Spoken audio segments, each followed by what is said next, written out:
Hello, and welcome to a Revolver breakdown. Essentially, I wanted to use this time not to review the Commander because it's been out for a while. Enough of you have already reviewed it. There's no point in doing reviews on something that's been out long enough to where 20 different channels have already done a review on it. That's not the point of this. To jump back into the hobby, I wanted to take the Elite 2.0 lineup and see where the brand is headed and use this as a gauge to see what's going on with Nerf, with their dart blasters. And in doing so, I also wanted to break down the Revolvers and see their evolution. I had a plan that was to break this down into, different categories to compare this to the Strong Arm, to the Disruptor, and to the Maverick, which I don't have. I had like 10 Mavericks at least. They came out in 2005. I've had plenty of time to buy them. There have been so many iterations.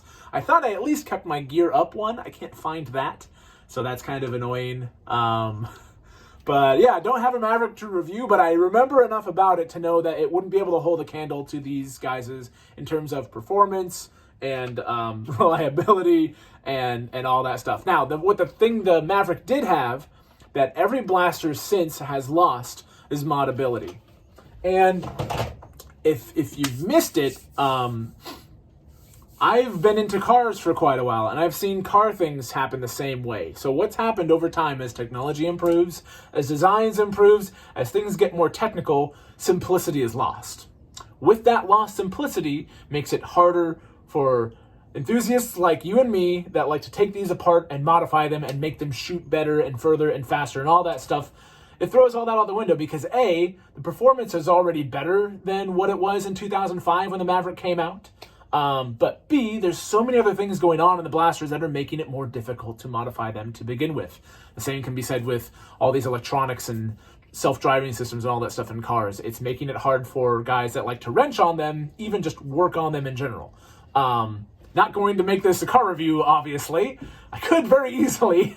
But yeah, so the whole plan was to break down Revolvers and see the evolution. And I've very much so, oh good, I grabbed it without seeing it, yay. I very much realized that this is less of a spiritual successor to the Maverick and more of kind of a Spectre 2.0. And I'll get to the 2.0 name later. But with the attachment points on here that they've added and the slide style up here, even though it's a 6-shooter, and it shares a lot of qualities and just the general price and size of things like the Disruptor, this is more of a successor to the Spectre. It just doesn't come with the attachments to make it the Spectre. There's no barrel or buttstock extensions included with this, which is a bummer, because I think design-wise, it kind of looks a little empty without those. I've never really cared for the empty flat buttstock and gigantic generic looking muzzle up here. I've always preferred the blasters, aesthetically at least, with those attachments on there. Now performance wise, does it really care to have a barrel on there? Probably not. But it just moves it further and further away from the Maverick, the Strong Arm, and the Disruptor, and more towards it being more of a Spectre kind of thing, and more of what Elite 2.0's looks like it's focusing on. And I took it as Elite 2.0 has got to be 2 times better, or infinitely better, enough of a step up from Elite to be called 2.0 because of performance reasons. Not so. These are getting the same performance as Elite blasters. Even though the boxes, you can print whatever the heck you want on the box. There's no rules saying you can't post, untrue ranges and stuff like that on a toy dart blaster. No. There's no FDA or nutrition label violations in play there. So yeah, 76 or thereabouts FPS. Pretty good for an N-Strike blaster. Good enough to be called 2.0? No. The 2.0 aspect of this just seems to be more heavy on tactical rails and placement and things like that, and just on this general aesthetic design, which is kind of drab. In departing from the bright, fun colors, and making it look a little bit, yes, they still have blaze orange all over the place. It's a toy, it's gonna be. But there's no real paintwork on here.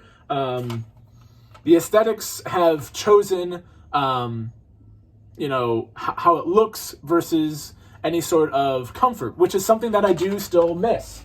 I'll use the Disruptor because between the Disruptor and the Strong Arm, it's my favorite. Pistol grips. Down here, this thing coming down, the guard. Great for Nerf's target audience in terms of kids. Not so good for older guys because it's starting to pinch the bottom part of my hand there. Not nearly even if that wasn't down there, this grip here is not nearly as comfortable as the sculpted beauty that is on the Disruptor and on the Strong Arm. The Maverick's grip kind of sucked. Had all those little weird bumpies on it. Didn't really care for them, but it was still a good size. This is going back on that size for the sake of tactical, which Coop likes, but I don't care for having a flashlight thing on the bottom of my pistol grip. Plus, it makes it harder to holster, which makes this less of a sidearm like a Maverick should be, and more of a weaker primary, which there's better things you can go with, which kind of leaves this in the same weird area tactically as the Spectre, which again makes it more of a spiritual successor to that than to the Maverick, the Strong Arm, and the Disruptor. So, yeah, kind of disappointed that 2.0 wasn't blowing my mind with performance and just throwing on more gobbledygook that doesn't actually make too much of a difference when you're actually out there slinging foam at people. There's a ceiling in here. So, yeah, not going to bother with trying to compare this to things that it isn't. Elite 2.0 is just marketing at this point. And out of the four, the Maverick, the Strong Arm, the Disruptor, and the Commander, I still choose the Disruptor. I never really cared for fiddling around with the kick-out barrel up front. I know you can do the drop barrel mods and such, but out of the box, this is a great blaster. It still has slam fire, has good ranges, still has points for lanyards on here and is easily holsterable, which makes it a great sidearm, but it's big enough to have good capacity to be an even better sidearm. So yeah, Disruptor all the way. Commander sucks at trying to be a Maverick, but maybe that's not what they were going for. Maybe that's why I don't like it as much. So yeah, there's that. And then there's also, with this, just the general realization as I've re-entered the hobby of where I feel like I fit in. I've never had that much of a jump on reviews. I think in order to make effective reviews, you need to have enough of a following and you need to have enough free stuff thrown at you by manufacturers to say, hey, here's this stuff, review it before it hits shelves. I'm never going to have that edge, so there's no point in trying to do new product reviews. Comparing it to other stuff, modifying stuff, probably. But I'm not going to try and focus anymore on just straight out of box, it's new on the shelf reviews, because there's so many that do it and do it so well. Thank you so much for all the great content and consistent content you guys put out there. Not going to try and do that. Best to be good at what you're good at. And for me, that's modifying lightly, Nerf stuff and modifying laser tag stuff. And since there's not very many, at least in my opinion, good reviews of laser tag equipment out there that's available, granted there's not very much good stuff out there anyway right now, then I'm going to focus on that. The original idea behind Tactical Tag eons ago was to reel in people with Nerf because there was more of a following, and then sprinkle in some laser tag stuff and show them, hey, this stuff's cool too, and try and gain some more following for laser tag that way. That was the true evil intention of Tactical Tag many years ago.